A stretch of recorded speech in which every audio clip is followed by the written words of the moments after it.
Okay, so after we finish learning a lot of terminology about the stock options, the next thing is very um, useful and very important in this slide this lecture is we learn about what is the property of the stock options, and one of the most important is we want to understand about the price of the stock option in the market. For example, why some stock have stock options have very high price.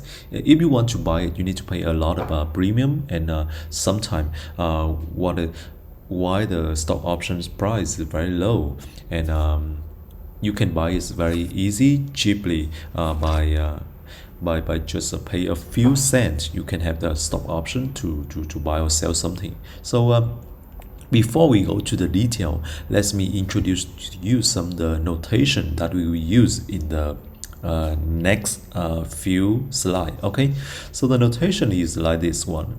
So we have two options, right? The call option and the put option. So the notation is very simple. We have C for the call options and P for the put options. But we also have this capital P and capital C.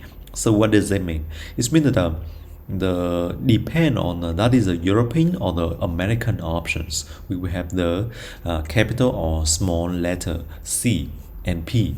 European call option normally cheaper, so we will use a smaller notation, smaller letter. But for American call or put option, with the same price and same strike price and same you know same property as the European call option, American often more expensive. So we will use a capital C and P. And we have S is the stop price. We have stop price today as day zero and stop price at maturity as time T. We have the life of the option is a maturity. We have dividends, we have volatility of the stock price.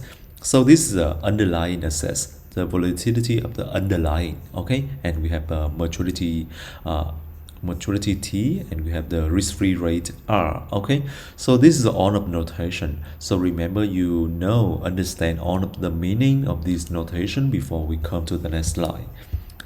So the next slide is very important, and we stop at this slide in the class last week. So the idea of this slide is talking to you, tell you about the relation of all of these six variables and the call and the put options. So the vertical, each column is a one kind of options, right? For example, European call options, European put options, European call and American call and American put. Okay, and every row is a variable, the factors, important factors in the market.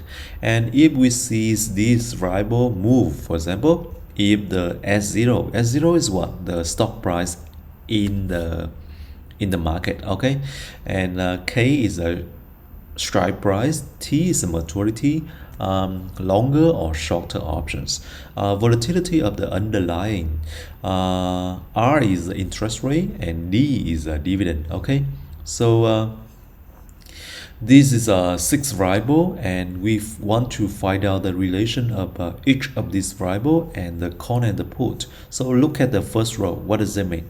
The first row show that if the stock price in the market increasing, for the call, the call price will be increasing.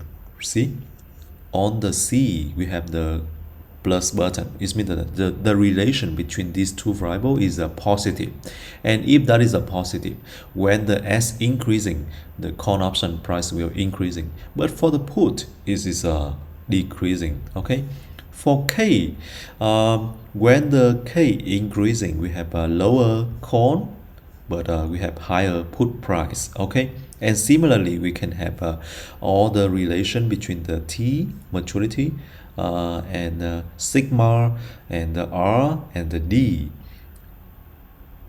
to the call and the put price. So I will give you some time to look at this table, and try to understand why we have, try to explain why we have this kind of relation.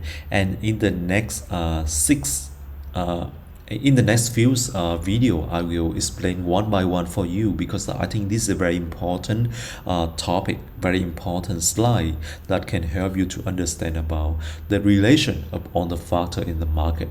And okay, so take a short break and you think about this slide in your, by pause and stop at this video, think about this slide, okay?